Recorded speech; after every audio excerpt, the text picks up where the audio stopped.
Sí. Bueno, agradezco la invitación, ya sea por la de la Fundación Veritas Amoris como de la Diócesis de Alcalá de Henares. Estamos para mí en una reunión de familia, que por eso es un lugar de esperanza y de generación de vida. Y venimos precisamente a celebrar esa vida que se nos ha dado y que se tiene que dar un fruto. Mi título es La verdad del amor en el hospital de campaña, ¿qué caminos? Por lo tanto, se refiere fundamentalmente a que no venimos simplemente a escuchar, venimos a encontrar una razón de vivir, ¿no? Entonces, Señor, ¿qué he de hacer para heredar la vida eterna? Normalmente unimos esta pregunta al joven rico, pero en Lucas aparece 2 veces, porque la introduce también en la pregunta que hace el experto en la ley a Jesucristo, que va a dar lugar a la parábola del buen samaritano. Con lo cual, primero Lucas le da una relevancia especial a la pregunta para indicar que en el fondo es una pregunta que está en el corazón de Cristo. Entonces, la evangelización no consiste sino que una persona pueda conseguir formular la pregunta. Es una pregunta que se podría decir de libro, ¿qué he de hacer para conseguir la vida eterna? Es de libro porque de alguna manera supera lo que no puedo hacer nada. La vida eterna me supera de tal manera que no puedo hacer nada. Esa es la condición moderna, pensar, ¿qué voy a hacer para lo que me supera? Nada. Esa es una visión plenamente productiva. La vida eterna no se produce, es imposible. ¿Qué he de hacer para conseguir la vida eterna? Significa fundamentalmente, ¿qué he de hacer para disponerme al don de Dios? Eso quien lo formula lo sabe. Y por eso poder formular la pregunta es lo que es el fin de toda evangelización. Quien la formula, en el fondo, buscará a Cristo y esperará en él una respuesta que le permite entender la vida eterna, ¿no? ¿Qué significa eso? Significa la centralidad de la salvación. Creo que la carta de Placui Deo de Doctrina de la Fe indica enormemente como una luz actual, muy actual, de la importancia de la salvación en nuestra actualidad. Y esto creo que es el marco, hospital de campaña. El marco es, vivimos en tiempos de angustia. Vivimos en tiempos de temor. Vivimos en tiempos en que todo el mundo está profundamente tocado dentro, en algo que no puede ignorar porque toca sus deseos. Esto es algo muy paralelo al primer cristianismo. Este es el libro de Dodds, que cristianos en tiempos de angustia, se refiere a los primeros cristianos. La evangelización tuvo una gran extensión dentro de una minoría, porque siempre fue una minoría reducida, pero tenía un gran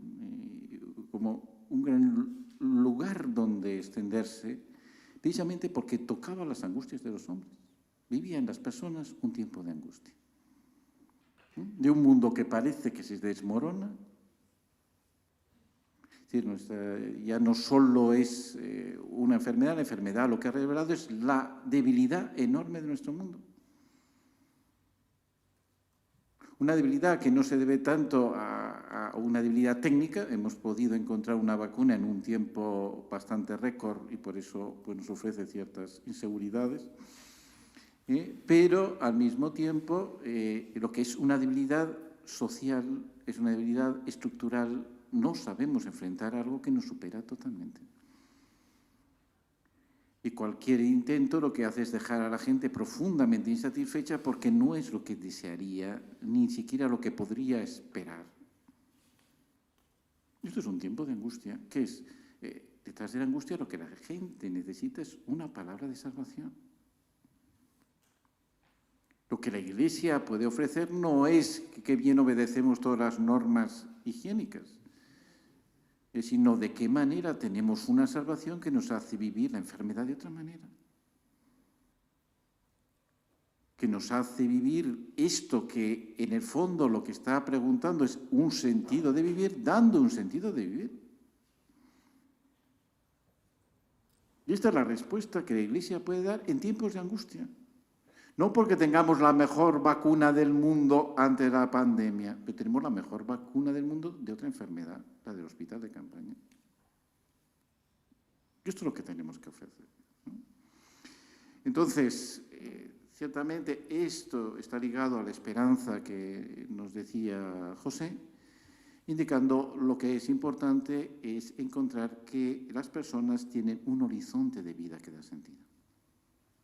Si vives solo en lo inmediato o atento a cualquier cambio para adaptarse a él, pierdes el horizonte. Es decir, si miras a los pasos puedes no tropezar o tropezar poco, pero no sabes a dónde vas.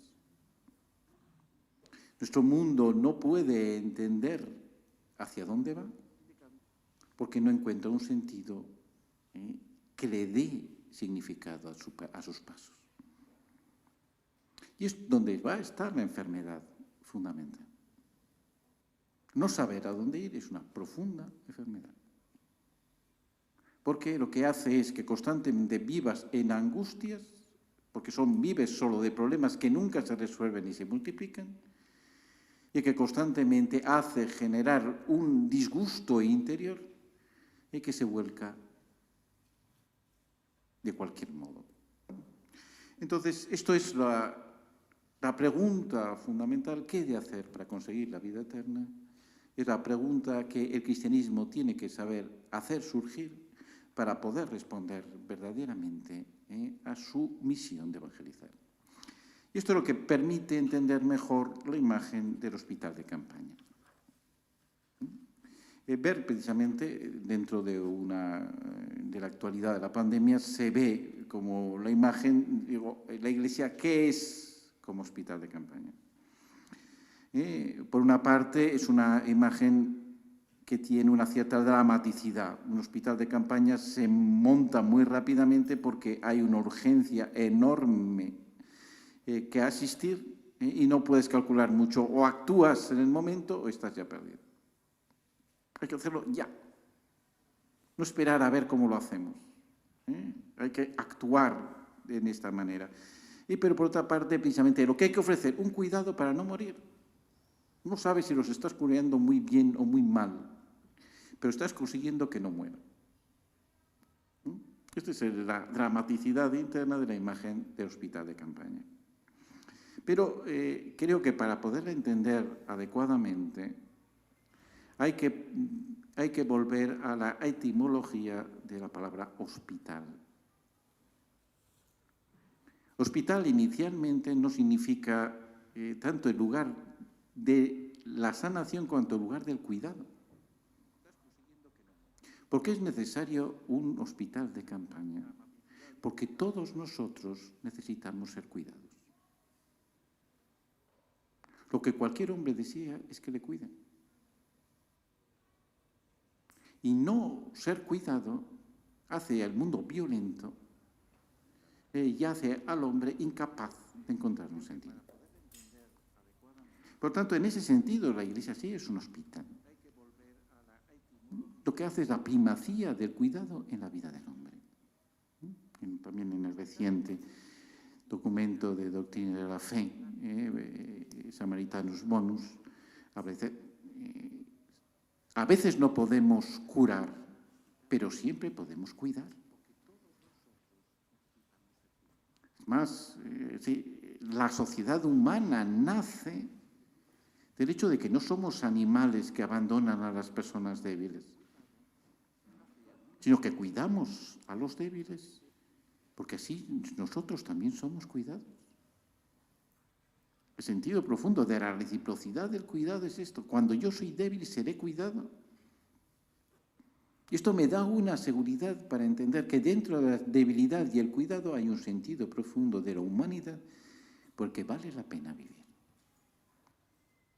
Este es el sentido real del hospital, que es, ciertamente, la imagen fundamental es la familia es el lugar del cuidado. Precisamente cuando se abandona la familia como lugar, el cuidado se hace accesorio y calculador. Cuando en vez de tener un lugar donde realmente sabemos que somos cuidados, todo el mundo se convierte en una cosa inhóspita, no me acogen, y por otra parte, constantemente de lucha, porque es un conflicto de intereses en el que más o menos tengo que hacer valer mi fuerza, y donde los débiles, ciertamente, son siempre marginados. Celebramos en este año 21 el 50 aniversario de un libro muy famoso, que es La teoría de justicia, de John Rawls. Lo digo porque él hace un sistema procedimental para entender la justicia. La justicia no es ningún contenido para él. Y la justicia consiste simplemente en llegar a acuerdos. Acuerdos en que todos participemos, por lo tanto, primer principio, nadie tiene que ser excluido, y acuerdos que permitan crecer en una posibilidad de una sociedad más fairness, o sea, más capaz de una cierta suavidad. Y por eso hay que ponerse, según él, en la posición del más débil. ¿Qué es lo que hace? Olvida en el cuidado como elemento fundamental. El cuidado no es un pacto. No hemos hecho un pacto de que nos cuidemos unos a otros, sino el cuidado de la familia nace como acogida fundamental de la vida como un don. Un niño es tremendamente desvalido, tiene cuidados o muere. Y cuidados no durante un tiempo pequeño, sino realmente de un tiempo muy largo, muy agotador, ¿verdad? Deja a los padres bastante agotados simplemente en ese primer periodo de cuidados, donde el cuidado es lo esencial. No es un pacto, es realmente una alianza. Es decir, no es una alianza donde realmente existe un vínculo fundamental al que responder, que es hospitalidad. Como Santa Teresa de Calcuta decía, cuando el primer lugar de acogida, que es el seno de una madre, se convierte en un lugar de rechazo, la humanidad ha perdido lo más fundamental, ¿no? Por lo tanto, eso es. ¿Qué significa la familia como lugar de hospitalidad? Significa la familia fundamentalmente como auténtica casa. Eso es la domus, una casa. Y la familia como un sistema de relaciones en donde realmente toda persona se siente aceptada por quien es y encuentra realmente el cuidado que le hace crecer. Un cuidado muy fundamental, ¿no? La realidad, en ese sentido, todos los significados sexuales alcanzan un valor nuevo porque no es un placer, cuando la misma sexualidad indica el cuidado que yo necesito, pudor y reverencia, precisamente para poder entregar mi cuerpo en algo que genera un lugar. Y eso es donde está basado en un principio, el primer elemento sexual que se recuerda siempre el incesto. Cuando la familia se convierte, en vez de lugar de acogida donde el valor sexual tiene un significado, en un lugar de violencia, se rompe precisamente el primer elemento de hospitalidad. Se habla mucho de abusos, pero detrás del abuso lo que hay que realmente es el incesto. El que está ciertamente, que de un modo público no se puede negar, pero de un modo práctico totalmente. Porque se pierde ciertamente el valor propio de lo que es acoger a una persona en todo su valor y la sexualidad con un sistema de relacionalidad que tiene su propia gramática.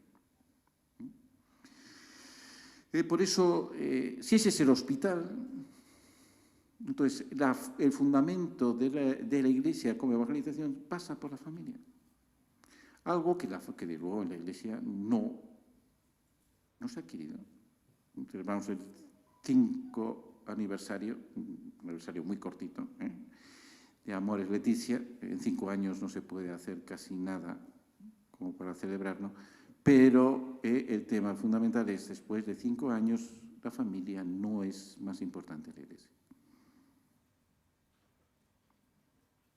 La familia no tiene un puesto más grande en su pastoral. La familia no es algo que piensa la Iglesia.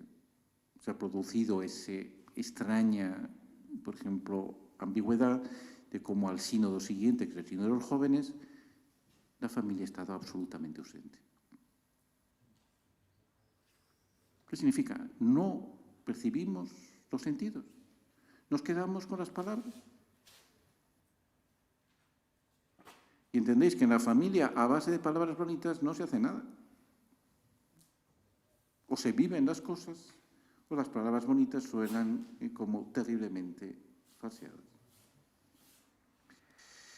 ¿Qué es, por lo tanto, el fundamento de la familia como hospital? Entonces, por eso olvidamos tanto la enfermedad, luego hablaremos de la enfermedad, como para entender el cuidado como un elemento fundamental. La Iglesia es un hospital. Por una enfermedad grave se ha hecho de campaña, pero en sí misma tiene ese valor de la hospitalidad. Entonces, ¿qué es esa familia como hospital? Es el lugar donde una persona se hace un hijo de Dios, donde la persona puede entender qué significa ser hijo de Dios. Ese es el hospital de la familia cristiana,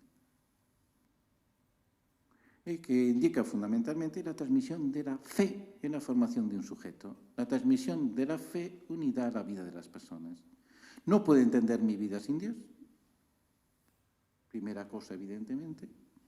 El sentido de mi vida Dios me lo da, no lo fabrico yo, me lo da con algo que me precede.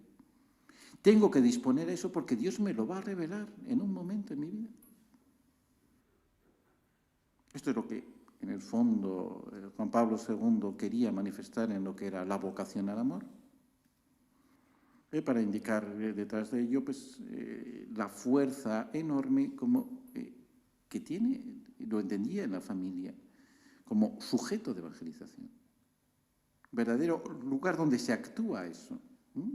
Cuando se lamentan las personas de qué manera hay una gran dificultad en las mismas familias de transmitir la fe, y eso es una preocupación para todo matrimonio cristiano en la actualidad. Esto es realmente de qué modo existe, por lo tanto, una serie de significados en que las personas se encuentran verdaderamente con fuentes de vida donde esa fe se va a transmitir. ¿Qué es lo que es necesario? Por lo tanto, cuidar la familia. Si la familia es el lugar del cuidado fundamental, la hospitalidad fundamental, tenemos que cuidar a la familia. La familia tiene que ser cuidada. No simplemente usada, no simplemente puesta en determinadas palabras, tiene que ser verdaderamente cuidada, y el cuidado de la familia pasa a ser fundamental. Algo que nuestra pastoral todavía está realmente ausente. Y no es ni siquiera un lugar fuerte de interés. Y por eso recojo a Kierkegaard, que es algo que me impactó mucho, uno de los libros primer libro que me dio a leer Cafarra cuando me encontré con él en el instituto en un lejano año 88, para empezar a investigar sobre estos temas, me dio La enfermedad mortal de Kierkegaard, en el cual es un libro sobre la esperanza, más que sobre la esperanza, sobre la desesperación. Pero para indicar fundamentalmente, él coge esa frase de capítulo 11 de San Juan, donde dice: Jesucristo de la enfermedad de Lázaro, esta enfermedad no es mortal. Entonces se pregunta Kierkegaard, ¿Cómo dice que no es mortal si murió? Y dice, no es que luego resucitó. Dice, ¿pero acaso no murió después? No, dice, la enfermedad mortal no es morir. La enfermedad mortal es la desesperación. Es otra muerte. Él quería llamar en su sociedad, que veía que era ya post-cristiana, y que era una sociedad desesperada. Quería poner esperanza en cosas falsas y que por eso mismo vivía una desesperación, de hecho. Esta es la enfermedad mortal en la actualidad. Tenemos que tenerla en cuenta para hacer el hospital de campaña. ¿Qué significa? Pongo algunas notas de esta enfermedad mortal. Es mortal, ¿por qué? Porque es radicalmente individualista. Es mortal porque pone a la persona sola, y eso es una persona para la muerte. Lo recuerda en ese otro libro precioso de Chesterton, ¿no? Lo que está mal en el mundo, que el primer capítulo, es decir, porque para él lo que está en el mundo son ideas equivocadas. Dice, la primera idea equivocada es un hombre sin hogar. Esto dice, un hombre sin hogar es un hombre totalmente aislado, que en el fondo es incapaz de encontrar sentido en la vida. Se le va a decir que el sentido de la vida es lo que él va a crear, y esto es mortal. Es la autocreación. Uno se cree que todo lo va a hacer nuevo. El cuerpo mismo lo hemos recibido. Lo más grande de nuestra vida lo he recibido. O existe eso para ser cuidados, o viviremos en un mundo siempre de autocreación nietzscheana tremendamente violento. Y por eso además tiene ese concepto, como decía San Juan Pablo II, el concepto perverso de libertad, en que el otro es un límite para mí. Algo que destruye la estructura familiar, donde es una libertad en comunión, donde el otro es una llamada a mi libertad por la cual me entrego. ¿Cuál es el segundo elemento de notas de esta enfermedad mortal desesperada? El emotivismo. El emotivismo es como el fantasma de la desesperación. Y no podemos vivir de la desesperación, porque es muerte, pero tiene fantasmas que nos lo ocultan. Hay cosas que nos calman un poco, que nos impide ver el vacío que hay interior. Ese es el emotivismo, el fantasma. ¿Qué es? Ciertamente es fantasma porque seduce, porque nos hace vivir cosas maravillosas, porque esto sí que es. Pero, ¿cómo se vive el emotivismo? Se vive en un principio autorreferencial. La emoción se concentra en el sentir en sí mismo. Con lo cual estás cortando la raíz a aquello que has recibido y ya no lo vives como un don. La emoción no la vives como un don, la vives como algo que te identificas de tal manera que crees que la has generado tú mismo. Esa autorreferencialidad del emotivismo es donde encuentra su fundamento de muerte. Y por eso, ¿cuál es la primera? Rompe la temporalidad. Lo vive en el instante. Quiere agotar todo en el instante. El mañana no lo considera, o lo considera solo de una manera meramente instrumental, meramente utilitaria. Y por eso las personas se convierten incapaces de relatar la vida. No hay más que ver un programa de reality show donde el show es mucho mayor que la realidad, pero que tiene que ver enormemente con que las personas son incapaces de construir ninguna vida. Todos son rupturas, sin esperanza. Detrás hay un drama que es el narcisismo. El emotivismo esconde un narcisismo fundamental. Y siempre que se habla de homosexualidad, lo que hay que hablar, que en el fondo el gran problema de la sexualidad es el narcisismo que hay detrás. Porque es la incapacidad de encontrar la diferencia. No es una cuestión moral, es una cuestión estructural del amor. Narciso se ahoga. Porque el narcisismo, por eso, fundamentalmente, es la incapacidad de recibir. Parece que nos enamoramos de nosotros mismos. Espejito, espejito, ¿quién es la más bella? ¿No? Nunca somos nosotros, es una cosa extraña, lo que nos responde el espejo, pero no queremos hacerle caso, ¿no? La incapacidad de recibir como lo que es más grande en nuestra vida. Y entonces simplemente se convierte en un amor proyectivo. En vez del amor recibir algo grande que engendra algo nuevo, proyectamos lo que deseamos como si fuera nuestra vida. Desesperamos. Esta enfermedad mortal, ¿qué es lo que atacará primero? Parece que ataca la esperanza, evidentemente, pero sobre todo diluye la fe. Estamos viviendo un proceso profundo de disolución de la fe como falta de fundamento de vida. Eso se debe ciertamente a una cierta tradición de una fe meramente intelectual, separada de la vida, que no da sentido al vivir. El punto clave siempre es la Trinidad. Si ponemos la Trinidad como una especie de confesión de fe que tiene que ver, eso ya lo decía Erasmo, que fue bastante atacado por la Universidad de Alcalá, que no fue erasmista, se planteaba, ¿y por qué no 4 personas? ¿Quién entiende eso? Eso no lo entiende nadie. Por lo tanto, ¿cómo vamos a poner eso como el centro del cristianismo? ¿Qué está haciendo un cristianismo emotivista? Tener los sentidos de Cristo. Esto ya estaba ciertamente en Erasmo. Y para eso hay que tener buenos sentimientos, para esos buenos sentimientos se van a expresar como una benevolencia hacia los demás. Eso es ser cristiano. Ser cristiano es ser hijo de Dios. No puedo ser hijo de Dios si Dios no tiene un hijo. La Trinidad es un misterio de vida, ¿de dónde surge mi don? No puedo entender el don de Dios si no vivo la Trinidad.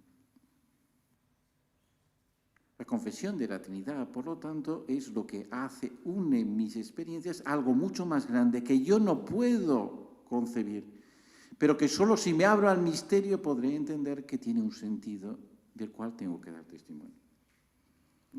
Por eso, ¿cuál es la primera disolución de la fe que se hace? Una fe meramente práctica.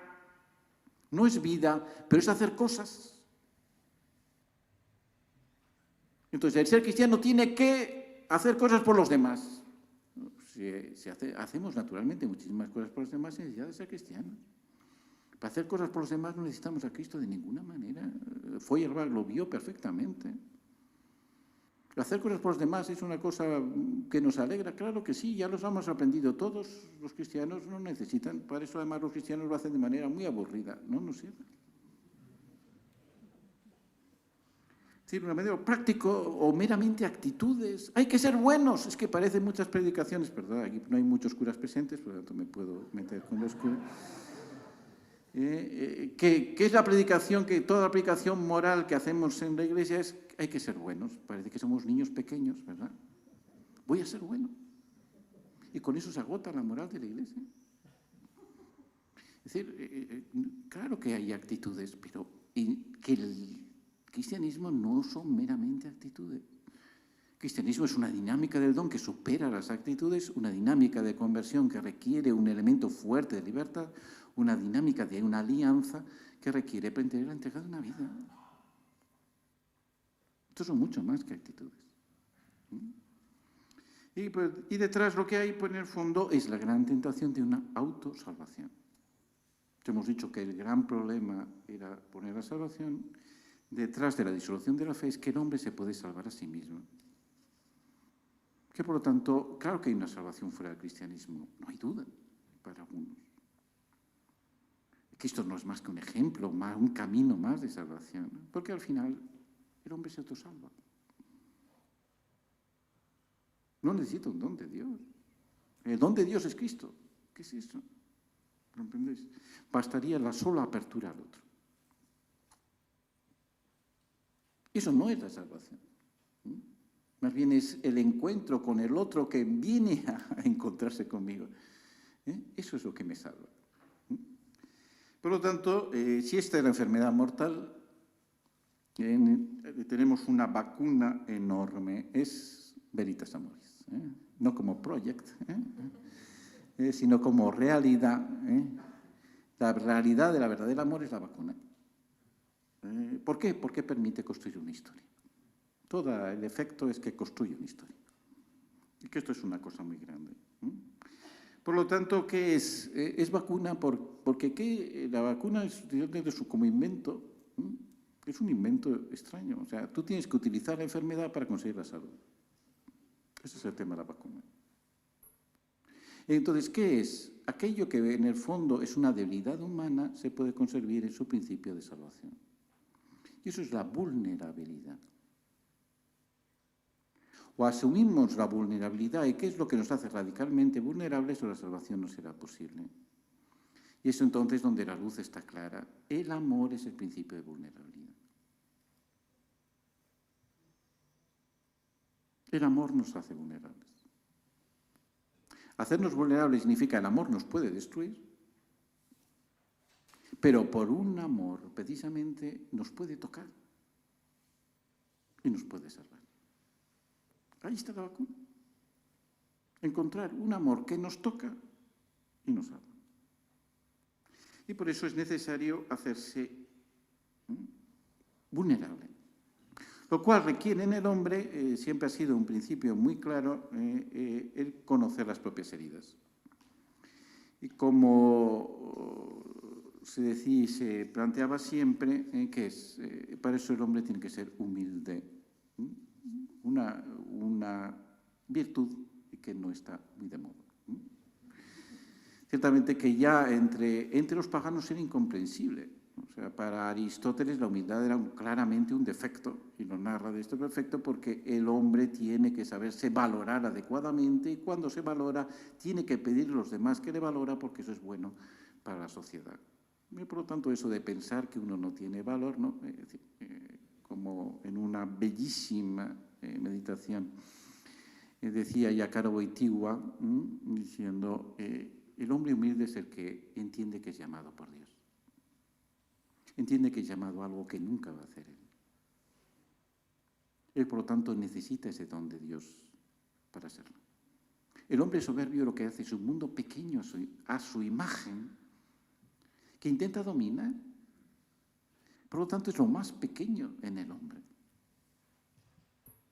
El hombre humilde siempre se atreve a lo que le supera. Y por eso nunca quiere dominar las cosas, sino que las recibe ciertamente para dar. ¿Y eso qué abre? A la vocación, a la misión. Ciertamente la salvación no es abrirme al otro, es abrirme a una vocación que es mucho más, en que el otro puede estar presente. Es decir, a vivir por una llamada que me toca, que necesariamente tengo que responder, porque yo no me puedo responder a mí mismo. Entonces, ¿en qué consiste?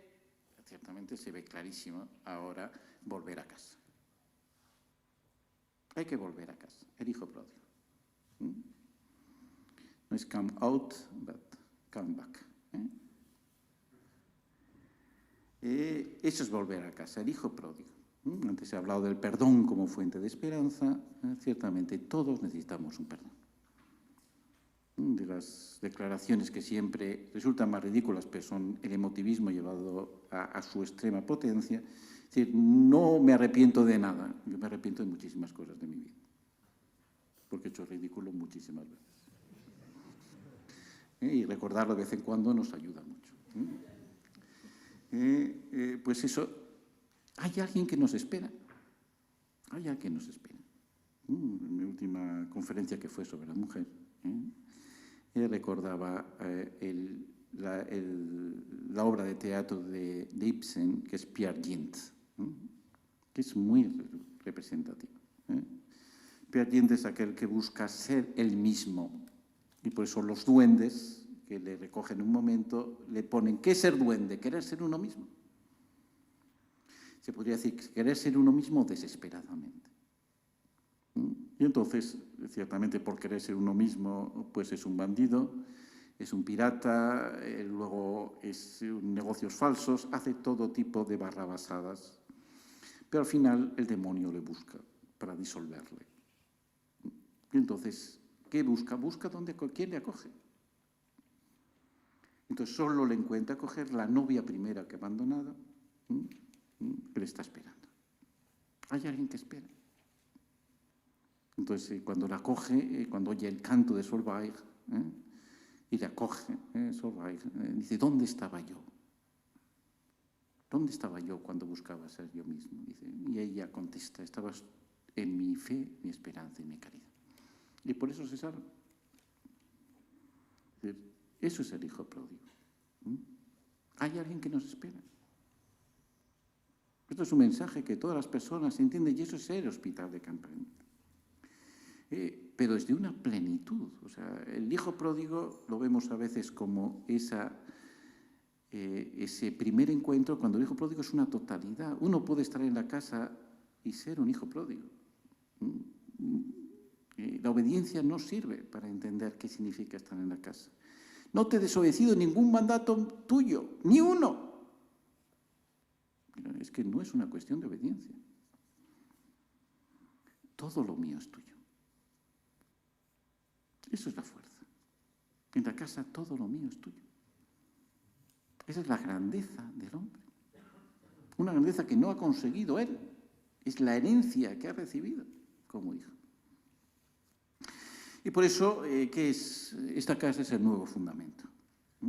Entonces, todas las imágenes que ponen la casa como hospital tienen ese valor enorme. ¿Qué significa nuevo fundamento? Una luz en el camino. Recordad la parábola de la luz. Vosotros sois la luz del mundo. Primero se habla de la luz en la ciudad. En la noche se ve una ciudad, sé a dónde ir, sé dónde me van a coger. Y lo otro es la lámpara en la casa. El hogar es un hogar de luz. El primer cuidado es tener la luz en el hogar. Por eso la misma palabra, el hogar, como ese fuego que calienta, como esa luz que aglutina a todos. Eso es. Eso no son una máquina de resolver problemas. La roca que permite la edificación. Algo que da una seguridad a toda prueba. Puedo perder todo lo demás, pero eso no lo perderé jamás. El soplo que da la vida. Una vida que se transmite. Por lo tanto, eso tiene unos efectos terapéuticos. Esto permite curar. Como el buen samaritano, lo primero que tenemos que hacer es acoger realmente a la persona, poderla y coger para llevarla a una casa. Eso es el hospital de campaña. Estar de buen samaritano. Y significa fundamentalmente que no estamos solos. La diferencia entre el buen samaritano y el mero altruismo, como señala Samaritanus Bonus, está claro, que establece un vínculo. La fuerza enorme de la palabra buen samaritano es que hay un vínculo entre el samaritano y el judío. Hay un vínculo real al cual responde. Un vínculo que no supieron ver ni el sacerdote ni el levita. La tarea de la Iglesia es ofrecer vínculos, no hacer acciones altruistas. Un vínculo que significa, por lo tanto, un compromiso en sentido español, que necesariamente lleva a un cuidado como permanencia. Por tanto, no estamos solos. Se vence ese individualismo radical. Es un amor, respondemos un amor que nos precede, que por lo tanto tiene ya una historia de amor a la cual yo me incluyo. Yo no creo mi propia historia. Mi propia historia de niño pequeño me la ha dicho mi madre y me la tengo que creer. Porque yo no me la sé. La he recibido. La he recibido y me da una seguridad enorme y me da una luz fundamental. Chesterton, cuando narra su autobiografía, que comienza así, dice, yo soy muy crédulo porque me creo que nací tal día. Porque me lo han dicho mis papás.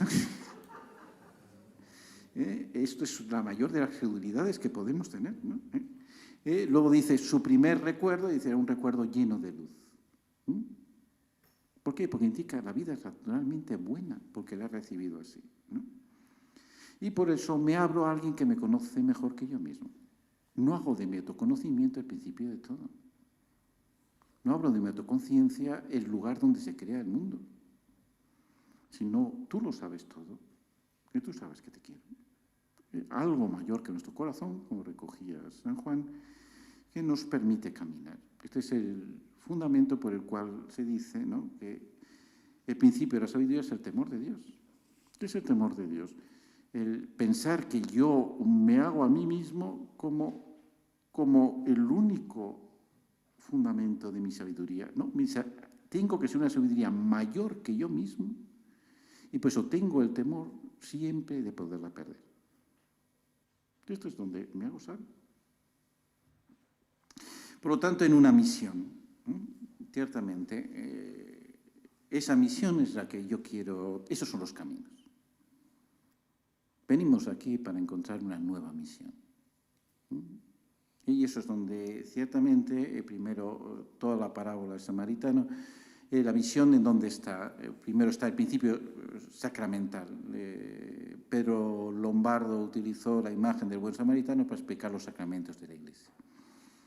Esa curación por el aceite y el vino, veía los sacramentos, y para él eran fundamentos precisamente porque tenían un valor terapéutico, diciendo que el primer elemento de los sacramentos era la humildad, que el hombre necesita la humildad de la carne para poder ser salvado. Y que rechazo fundamentalmente de los sacramentos, rechazo la soberbia de pensar que no necesito recibir nada. Algo que está contrario a lo que es la realidad humana cuando se hace bien. La religiosidad popular, damos cualquier cosa y viene todo el mundo, ¿verdad? O sea, damos las palmas el día del domingo de Palmas y todo el mundo quiere tener.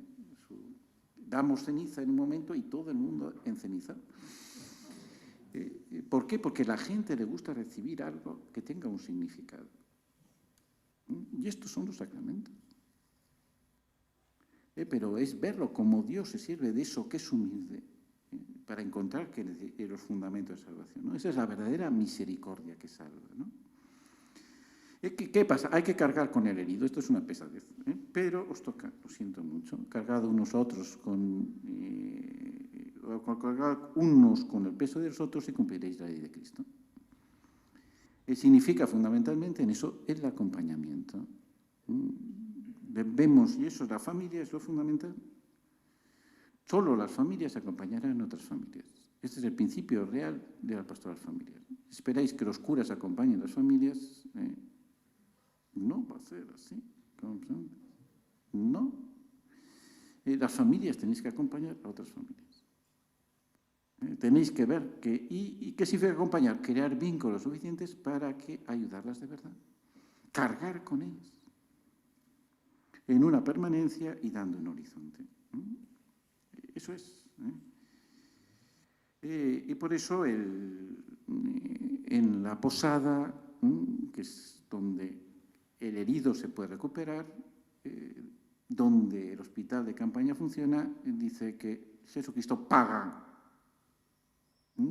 Jesucristo, que es el buen samaritano, paga 2 denarios. ¿Por qué 2 denarios? Porque parece que va a volver al día tercero. Un denario es lo que se paga cada día, por lo tanto paga como 2 días porque parece que va a volver el día tercero, el día de la salvación. Pero por otra parte, San Agustín, que es muy eso, dice que es 2 denarios, pero el doble mandamiento del amor. ¿Comprendes? Ese es el doble mandamiento del amor. ¿Qué paga? Paga ciertamente para darnos el don que nos permite cuidarnos unos a otros. Mirad cómo se ama. La comunión verdaderamente eclesial como fundamento para esto. Quiere decir esto que nos ha enseñado Juan Pablo II. Creo que Juan Pablo II él tuvo la experiencia profunda de la familia como principio antiideológico. En un mundo dominado por la ideología, la familia es un principio de realidad. Y que es así, donde solo así puede generar una cultura. Entonces, ¿qué es? Esa es la hospitalidad de la familia. La salvación ahora pasa por hacer de la Iglesia una familia. Y eso es como la familia es el camino de la Iglesia. La Iglesia tiene que aprender de la familia a serlo. Lo aprende humildemente. Tiene que ser realmente más familia. Como ya recordaba en Mulieres Dignitatem, eso supone como el principio mariano es más importante que el principio petrino. En la Iglesia no podemos convertirlo en una fuente de dividirnos poder. ¿Y quién tiene poder? Hay una jerarquía. La jerarquía significa que precisamente la Iglesia no es para sí misma, sino para su Señor. Pero lo fundamental es una unidad profunda que tiene un corazón. El corazón no es jerárquico. Es orden del corazón, es distinto. Y por eso el principio mariano es más importante que el principio petrino. No se excluyen, evidentemente, pero es importante para renovar la Iglesia. Lo cual significa que la renovación no vendrá generalmente de los obispos, vendrá de las familias, en cuanto sean mente cristianas. ¿Esto qué significa? Crear una nueva cultura. ¿Y en qué ámbitos? Simplemente los voy a exponer y en las preguntas están. Educación. O la educación es de las familias,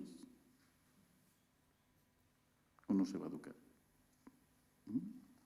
Y los modelos educativos ahora piden la intervención de la familia urgentísimamente. Asociativos. ¿Os asociáis las familias? O realmente vais a recibir bofetadas por todas partes. Culturales. ¿Cuál es el elemento cultural ahora fundamental? El teléfono. ¿Cuál es lo que las familias les hace perder? El teléfono. O generas una cultura familiar en la que el teléfono es un instrumento, o el teléfono se convierte en el ídolo actual, donde vendrá toda cultura. ¿Qué es esto? Generar cultura. ¿Cómo? Con una asociación. ¿Cómo? Dentro de una misión eclesial. Esta es la respuesta a la primera pregunta. ¿Qué he de hacer para dar la vida eterna? El Señor responde con esa parábola, pero al final nos dice, ¿y vosotros? Y tendríamos que responder con Pedro, ¿a dónde iremos?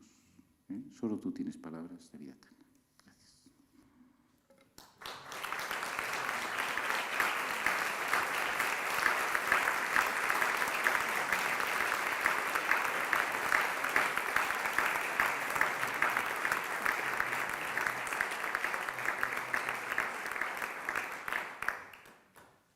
Se abre el momento de las preguntas para el diálogo con los ponentes. Pueden ser o bien por email, recordad, familia@obispadoalcalá.org, o presencialmente, también hay un micrófono. Aquí, Ignacio Serrada.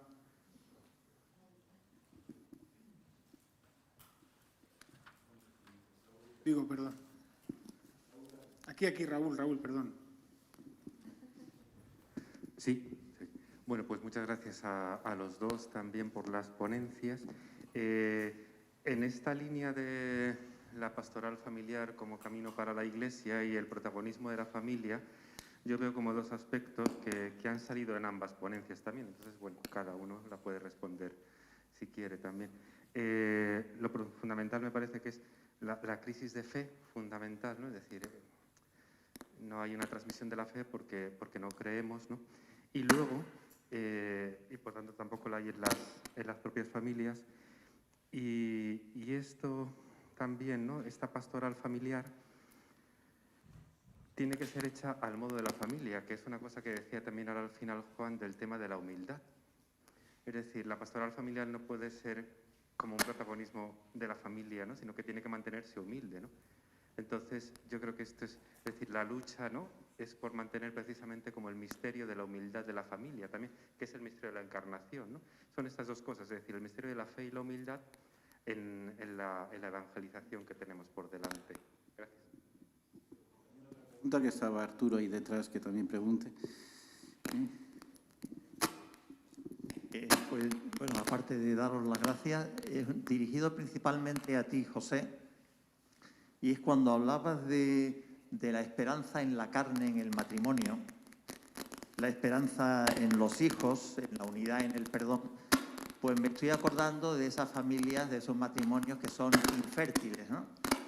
Y que frecuentemente llevan pues a una desesperanza, al no poder tener los hijos, que forma parte implícito del matrimonio, del amor conyugal, llevan a una desesperanza y entonces es fácil que se altere también la esperanza en la unidad, ¿no? ¿Cómo hacerles ver de alguna forma pues relativamente más fácil o cómo llegar a ellos para que descubran que en la carne, que en ese acto conyugal, en el matrimonio, existe una fecundidad que lleva a esos hijos no biológicos, esa fecundidad espiritual, que pueda de alguna manera superar la esperanza en los hijos biológicos y que no altere la esperanza de la unidad? Muy bien. Entonces yo quizá respondo a la primera pregunta. El problema que la familia tiene que ser ella misma, ¿no? Que es lo que dice ella misma, no se entiende como una autorreferencia, se refiere ante todo a la vocación del amor que recibe para encontrar su identidad, ¿no? Y ahora, ¿qué es el problema? La familia emotiva. La familia emotiva es una familia en donde no hay un lugar para la fe. Y en el fondo donde el cuidado se reduce a sentirse bien. ¿Qué es cuidar? Cuidar es disponerse para que la otra persona encuentre lo más grande de su vida. Por lo tanto, cuidar es el lugar donde el misterio personal puede ser revelado. Entonces, es una familia que cuida la fe. Esto, podemos decir, se da en la familia cristiana, no en cualquier familia. Es decir, que la familia por sí misma es buenísima, nos hace a veces ignorar cómo la familia necesita una conversión. Claro que la familia necesita una conversión. La familia tiene muchas tentaciones y es muy fácil caer en ellas, de tal manera que en vez de convertirse en ese lugar de salvación, se puede convertir en un lugar de violencias internas, un lugar de opresiones grandes. Es un lugar donde hay muchas heridas y por eso, entendéis, ninguna de vuestras familias es perfecta. Y por eso saber hablar de la familia es encontrar un plan de Dios sobre la familia. El plan de Dios consiste precisamente en encontrar que hay una fe en un amor de encontrar allí la vocación. Esto es la familia cristiana. O sea, siempre relato, al menos como esa frase inicial del Génesis, dejará el hombre a su padre y a su madre y se unirá a su mujer. Esa unión entre el matrimonio y la familia es una novedad social y etnológica enorme, porque significa lo fundamental de la vocación personal sobre lo que es simplemente una transmisión cultural, que normalmente es la familia prima sobre el matrimonio, y nadie se casa si la familia no lo consiente, y entonces eso supone que uno, en el fondo, pertenece a la familia más que a su propio matrimonio, y eso es un peso enorme. O, en cambio, una cuestión, un matrimonio sin lazos familiares, donde el divorcio es lo más normal del mundo, porque los vínculos es lo más conveniente que sean lo más débiles posible, y eso generalmente se da en sociedades en donde el poder político prima, porque las personas individuales son mucho más manipulables. Entonces, detrás de todo eso hay un elemento social tremendo y una libertad de responder a la provocación grandísima, y eso convierte a la familia en lugar de libertad. El gran problema actual es precisamente la familia emotiva. Una familia que consiste simplemente en que las personas se sientan bien, en donde las necesidades estén suficientemente satisfechas, pero no se transmiten los significados de la vida. Donde eso se deja en una soledad profundamente a las personas. La familia emotiva es de personas solas, cada una con su pantalla de televisión. Ahora no estoy de pantalla de televisión, pero cada una con su teléfono dándole en esto. No hay unas realidades comunes, no hay algo que permita realmente decir, tengo fe en lo que he recibido. Ciertamente creo que en eso la Iglesia tuvo un error enorme en los años 70, cogiendo un modelo de la emancipación del joven, e hizo una pastoral juvenil anti-pastoral familiar. Entonces, y eso que fue un error enorme, enorme, del cual todavía pagamos y que todavía no hemos cambiado. Y por eso, ¿qué es el tema de la humildad? Yo creo que el tema de la humildad es superar una pastoral de grandes concentraciones, de grandes números, para entender una pastoral de una vida pequeña pero verdadera. Hay que, de nuevo, entender una iglesia mucho más doméstica. La iglesia doméstica, ¿qué es? No es pensar que la familia como tal reúne todo lo de la iglesia. Eso no es así, para nada. La familia necesita de la iglesia enormemente porque la familia no se autoabastece para nada a sí misma. Sería un error enorme intentar la iglesia doméstica. La Domus Ecclesia era entender que hay un lugar de acogida que fundamentalmente sigue las características familiares. Que es lo que en el Evangelio se dice cuando he venido a traer paz. No, he venido a traer división.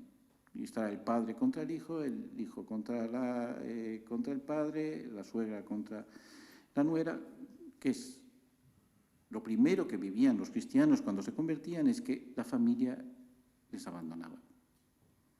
Y por lo tanto, para el cristiano, la conversión y la familia era un punto existencial. Que como se narrará el próximo Evangelio, el próximo lunes, los Hechos Apóstoles el próximo lunes, la conversión de las familias, como en Europa la primera fue conversión de Lidia y toda su casa, era fundamental porque era una Domus Ecclesia. Se cogía de acoger a los otros cristianos que eran abandonados de sus familias y no se encontraban por ser cristianos sin familia. Eso era Domus Ecclesia. Entonces, ese es el sentido profundamente humilde. De una humildad de lo que da vida, de lo que no puedes perder. ¿A quién iremos? No es una señal de poder, es una señal de no puedo negar lo que he recibido. Y es donde la fe alcanza una fuerza enorme porque nace de la humildad. Y creo que eso es un principio pastoral enorme, pero que necesita una conversión pastoral. Cambiar de mentalidad, que es lo más difícil.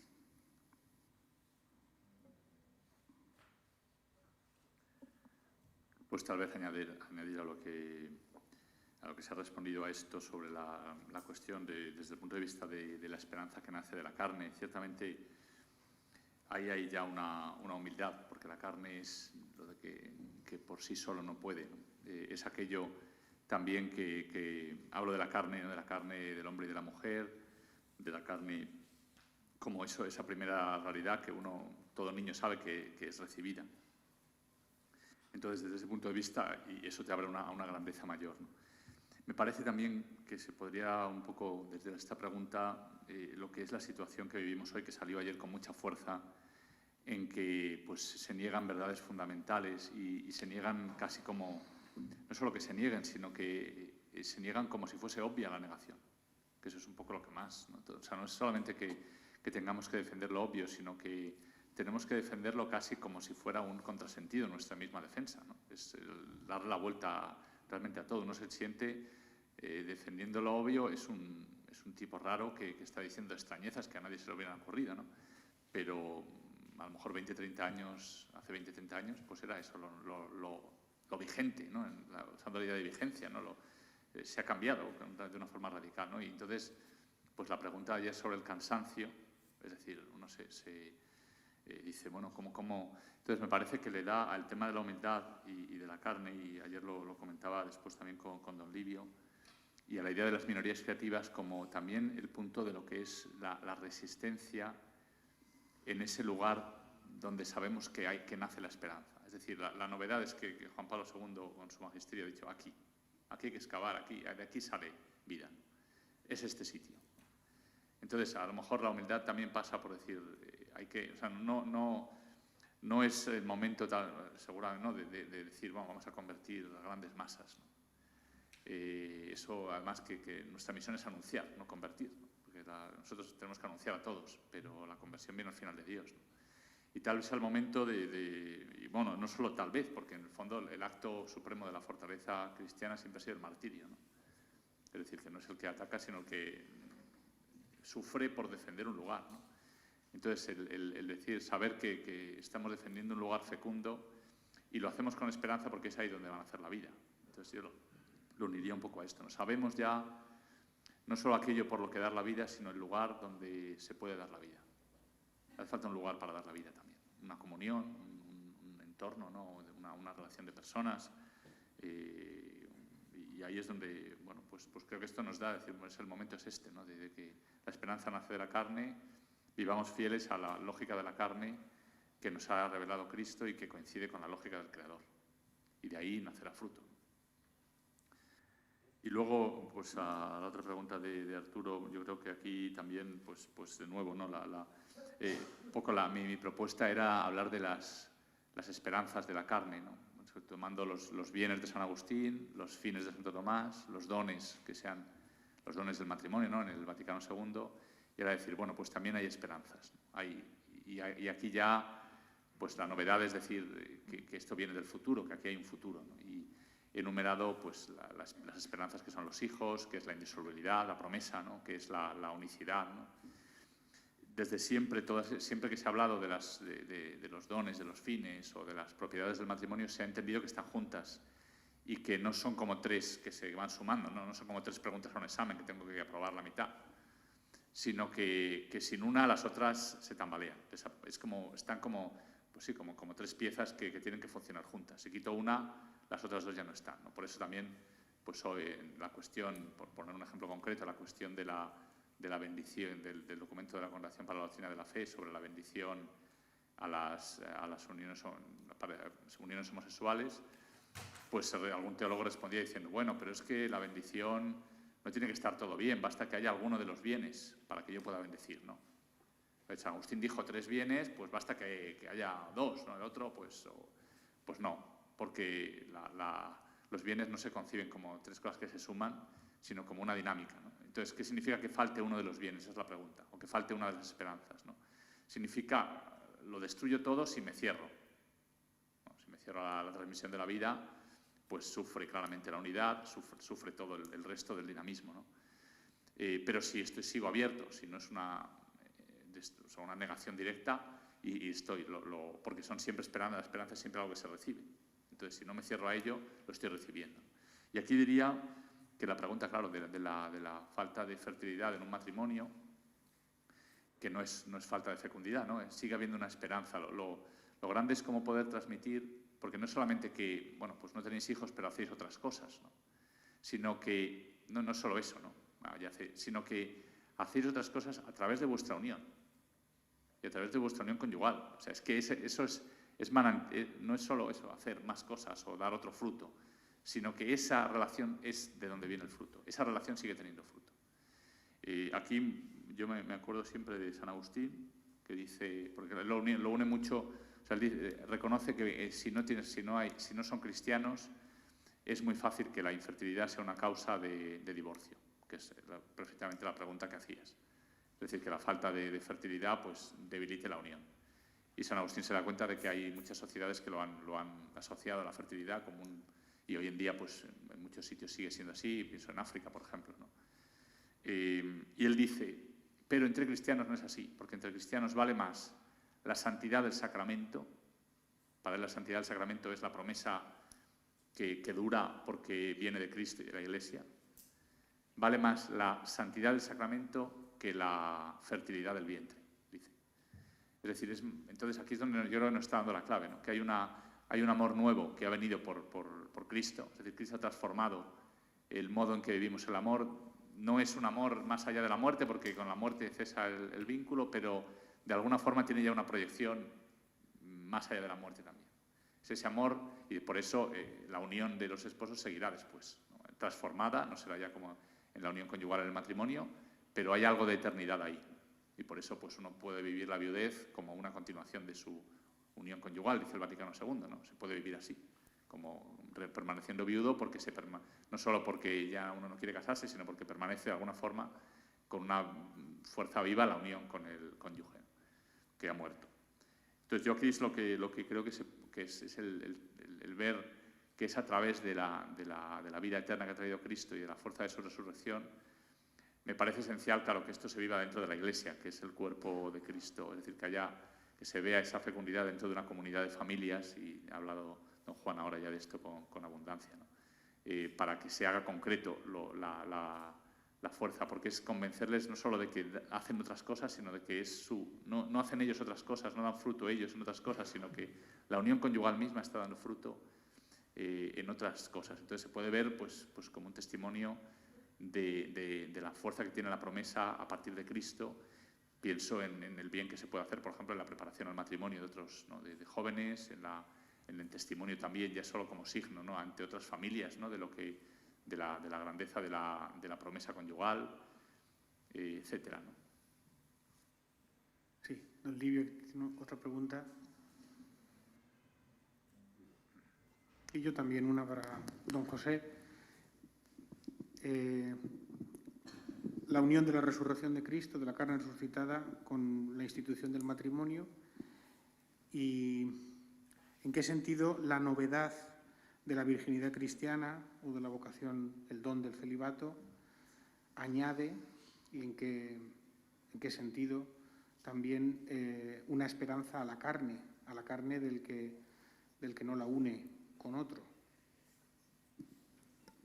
En la tradición espiritual de la Iglesia, esta enfermedad mortal de aquella hablaba don Juan, que toca específicamente la esperanza y la esperanza en la carne, es llamada asedia, que es la maladía mortal de nuestros días, el cansancio, se decía ayer, y que toma forma de ausencia de acción o de activismo nervioso y ausencia de acción, parálisis de la acción, incapacidad de actuar, o actuar sin una constructividad real, simplemente para manifestar una nerviosismo interior. ¿Qué lugar tiene en el hospital de campo la rehabilitación?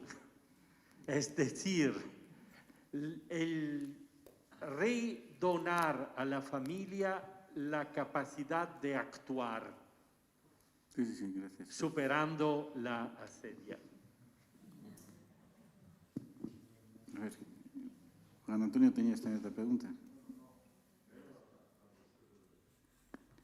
Bueno, si quieres yo empiezo con la asedia, pues tú llegas a la resurrección y que... Muy bien, ¿no? Es una pregunta muy propia de la asedia, que es lo que normalmente se como vicio capital, que normalmente se ha traducido mal como pereza, y no es tanto la pereza como la asedia. Que la asedia es, ante todo, la ruptura de la esperanza porque falta la conexión de la acción con su grandeza. Eso es la asedia. Que en vez de ver que nuestras acciones nos conducen a una grandeza, nuestras acciones nos cansan porque no alcanzamos lo que queremos. Y esto causa un vacío interior que nos hace al final no actuar o actuar solo para hacer cosas que en el fondo tapa el vacío de que no conseguimos nunca lo que realmente deseamos. Tiene que ver, por lo tanto, de qué manera la acción surge de los deseos y tiene que ver con los deseos. Las acciones no son cosas externas para conseguir cosas externas que yo me he proyectado, sino tiene que ver con nuestros deseos y nuestros deseos tienen, por lo tanto, una cierta validez o no de nuestras vidas. ¿Entendéis? Y por eso quizá un tanto por ciento inmenso de producción literaria son libros de autoayuda. Porque la gente está fastidiada. Lo dice muy bien Charles Taylor, diciendo que la gente se siente mal. La sociedad del bienestar hace sociedad de gente fastidiada. Eso se ve mucho a veces en países del mundo, la gente no tiene nada, pero hay una felicidad de entender que sí que saben dónde están, que sí que saben dónde encontrar la vida. Recogiendo a San Benito, en el fondo, toda esta asedia es un tema que los monjes trataron de una manera muy determinada porque en el fondo su modo de actuar lo que condecía era entender lo que San Benito llamaba el Opus Dei, ¿no? La acción de Dios. La acción de Dios es la que da esperanza. Por eso, ¿dónde afecta la accedia de manera primera? El fastidio de los bienes divinos. ¿Por qué voy a hacer algo por Dios? O sea, el tema fundamental del abandono de la liturgia es la falta de la virtud de la religión, de entender que estamos unidos a Dios de una manera que nosotros tenemos que actuar algo por Dios, porque si no, Dios deja de ser valioso en nuestras vidas. La gente, al pensar que va a misa por una obligación, ha perdido el sentido. Yo no voy a misa porque tenga que cumplir una cosa. Voy a misa a encontrarme con Dios. Y creo que es algo que necesito, senza dominica non posso. Entonces, ¿qué es? En cambio, lo otro, si voy por una obligación, la misa me resulta fastidiosa y la accedia, como enfermedad mortal, me ha afectado de manera determinada. Y eso hace que luego mis acciones o son acciones alocadas que tienden simplemente a llenar lo que es el afecto inicial o son, en el fondo, la pesadez total de una vida que no tiene sentido. Entonces, ¿qué es la familia? La familia fundamentalmente tiene que ser un lugar donde se generan acciones creativas. Y donde se celebra la vida, ¿no? Ese sentido profundo, Evangelium Vitae, el lugar donde se celebra la vida significa, o sea, dentro de las catequesis, yo soy el único que he hecho los comentarios a las catequesis de Francisco, no conozco otro. Han salido solo italiano, igual se pueden traducir españoles están, pero igual se pueden publicar en español.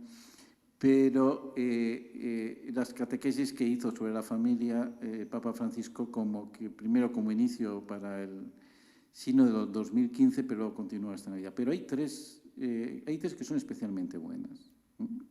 Me parece una trilogía especialmente buena, que es fiesta, trabajo, oración. Para indicar cómo en la familia eso se da en una unidad profunda y eso es lo que vence la accedia. Fiesta, trabajo, oración. Eso es la vida de la familia. Pues entendéis, la familia, en vez de ser el trabajo algo contrario a la familia, es decir, que la familia viva con trabajo es importantísimo para los hijos. Que la vida no es regalada, que se tiene que conseguir, que realmente el trabajo es una dimensión profunda del ser humano. Eso es un elemento fundamental. ¿Qué lo ha perdido? Lo ha perdido el sentido de trabajo como un trabajo meramente remunerado. El trabajo primero era siempre familiar. La familia era una unidad económica donde todos trabajaban para la familia. El sentido de trabajo y la familia tiene una unión muy profunda de reconstruir el mundo como un mundo familiar. El primer ataque a la familia es la revolución industrial, que precisamente no ignoraba a la familia en un individualismo radical e hizo que la familia impidiera ser un principio económico unido, a partir de un salario meramente individual.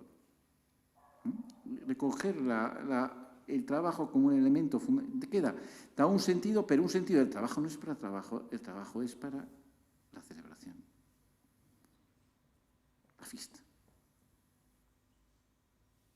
Una fiesta enorme, que es celebrar algo grande. Y eso en un sentido de oración significa celebramos para aquel que nos lo ha dado, ¿no? Esto da un sentido enorme a las acciones.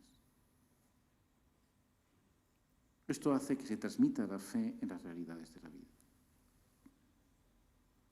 Y es ahí donde se vive el auténtico evangelio. Siempre lo repito y no puedo hacerlo esta vez, pero lo que me impactó muchísimo en aquel encuentro que tuvimos el año 99, la semana de trabajo en Roma de los profesores del antiguo instituto, era lo que dijo Angelo Scola, ¿no? Diciendo o hablamos de trabajo y familia o el cristianismo es superfluo. Hablamos de lo que importa a las personas, donde las personas se juegan la vida. El cristianismo se convierte en esa especie de altruismo vago al que no doy la vida. Y esto es, por lo tanto, donde la familia como vencedora de la acedía se convierte, por lo tanto, en principio de evangelización.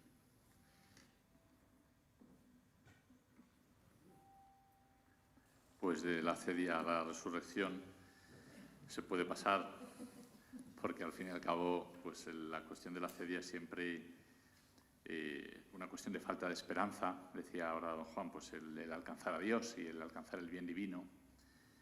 Y precisamente la resurrección es que ese bien divino nos está dado en la misma carne. Es decir, que con nuestra acción podemos alcanzar, podemos contribuir, podemos participar en poder llegar al cuerpo resucitado. Es un don, claramente, porque la resurrección no está en nuestro poder, pero a la vez nuestra acción participa en el dinamismo que acaba en la resurrección, ¿no? Esto es una fuerza espectacular, ¿no? Que al final que la resurrección deje de atraernos, eso sería la acedia, ¿no? Que ya la resurrección de la carne ya no nos importe, ¿no? Porque ese es el culmen de la acción humana, ¿no? Llegar ahí. Y bueno, yo he insistido un poco en que el sacramento del matrimonio no se instituye solamente en la cruz. Era un poco la visión de Santo Tomás de Aquino, es que hay una institución en la cruz, a partir de una frase del Éxodo: tú eres para mí esposo de sangre, que le dice su mujer a Moisés, tú eres para mí un esposo de sangre. Pues ya San Alberto Magno y luego Santo Tomás lo interpretan referido a la cruz. El esposo de sangre es Cristo, y en ese acto Santo Tomás tiene que precisar que no es la cruz en cuanto sufrimiento, sino en cuanto caridad. Podríamos decir que bueno, también el sufrimiento añade un poco, porque también el matrimonio pues está hecho de eso, ¿no? Pero él insiste que el matrimonio es ante todo una fiesta. Ahora, creo que se puede añadir aquí, y que es importante, el decir que en la resurrección es donde se sella la institución del matrimonio, como también de la Eucaristía. Es decir, que la vida matrimonial nace de la fuerza de la resurrección. Y esto es decir, precisamente, ¿no? La resurrección lo que me confirma es el destino al que está llamada la carne y, por tanto, las relaciones. Y también la relación del marido y de la mujer. Nos confirma que hay que su destino es muy alto, que ha sido asumido en el mismo amor de Dios por el mundo hasta morir por él. Y, por tanto, como insufla esperanza en la relación matrimonial y familiar. La obliga a una conversión, la obliga a transformarse, porque tiene que superar la muerte, ¿no? Y eso tiene que asumirla, ¿no? Y eso crea una dinámica nueva en el matrimonio. Pero creo que sería importante el saber, además, pues, que ha sido el gozo y la luz y la gloria de la resurrección que ha hecho nacer el matrimonio. Por eso el aprecio de la Iglesia por la familia, ¿no? Si en medio de todas las dificultades que se atraviesan, es la alegría cristiana, es esa, ¿no? Porque creo que el sufrir este ataque y el tener que luchar por la tierra no le quita la alegría, ¿no? Yo he empezado hablando un poco de cómo es el contraste que puede haber entre la alegría del placer, que pasa rápidamente, y la alegría de la esperanza. Y decía, la esperanza es el futuro de la alegría. Es decir, es una alegría con futuro, una alegría que tiene futuro, que dura, pero también la alegría del futuro. O sea, es la alegría con futuro y la alegría del futuro, porque ya anticipa a este momento la alegría. Y esto también creo que lo que Julián Marías ahora tiene un pequeño librito que se llama Breve Tratado de la Ilusión, en el que se centra sobre esta palabra ilusión, ¿no? Que dice es una palabra que solo existe en castellano con ese sentido. En otras lenguas significa algo que me engaña, una ilusión. Eres un iluso, ¿no? También lo conservamos, ¿no? Pero en castellano tenemos la expresión algo me hace ilusión. Y vivir ilusionadamente, ¿no? Y es como cuando algo me hace ilusión es que anticipo el gozo, ya lo anticipo aquí al presente y me va llenando el presente me lo va llenando de vida, y a la vez lo mantiene como en tensión hacia algo más, ¿no? Entonces dice que la ilusión y la esperanza están muy unidas, así que bueno, que tenemos, dice, la suerte, los que hablan castellano tienen la suerte de poder tener ilusión, ¿no? Porque cuando no hay la palabra cuando no existe la palabra tampoco existe la realidad, ¿no? En cierto modo. Entonces dice que bueno, ya que tenemos la suerte, pues tengamos ilusión, ¿no? Yo me preguntaba si se puede tener también ilusión por la vida eterna, claro. Y puede ser una medida también de la fe en la resurrección. Si nos hace ilusión la vida eterna, es decir, el paso, ¿no? Y yo creo que aquí es donde entraría un poco el tema de la virginidad, que preguntaba también Luis Eduardo ahora, ¿no? Es decir, la virginidad es, según ha sido considerada así, ¿no? La definición que da San Agustín es el ejercicio de la incorruptibilidad en una carne corruptible, dicen.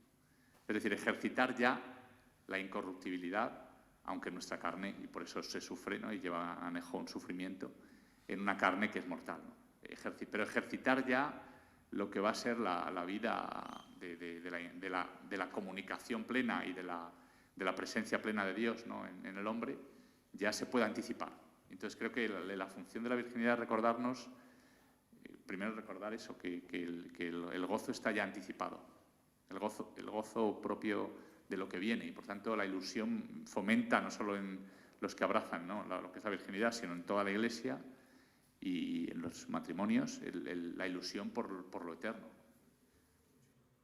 Una misión profética, sí, así como... Y bueno, yo creo que aquí es donde puede entrar no lo he desarrollado porque no había tiempo, pero sería una gran esperanza del cuerpo, es decir, que el cuerpo en la persona consagrada da testimonio. Juan Pablo II dice que el cuerpo es testimonio de la creación, de que Dios me ha creado. En la virginidad el cuerpo es testimonio de la plenitud a la que Dios lo quiere conducir, que es la plenitud de su presencia plena en la carne y por tanto también de la comunión, ¿no? de la Eucaristía, ¿no? Un cuerpo que se puede dar a todos totalmente. No se tiene que dar solo a uno para mantener la totalidad, sino que el cuerpo eucarístico, ¿no? Se da a cada uno con nombre y apellidos y a la vez se da plenamente a cada uno. Esa capacidad de comunicación que supera claramente, ¿no? Lo que es la experiencia de la unión conyugal y una presencia de Dios especialmente. Entonces yo diría sí, se podría decir que la vida consagrada es una vida ilusionada por la vida eterna, ¿no? Por la unión con Cristo, que ya se anticipa.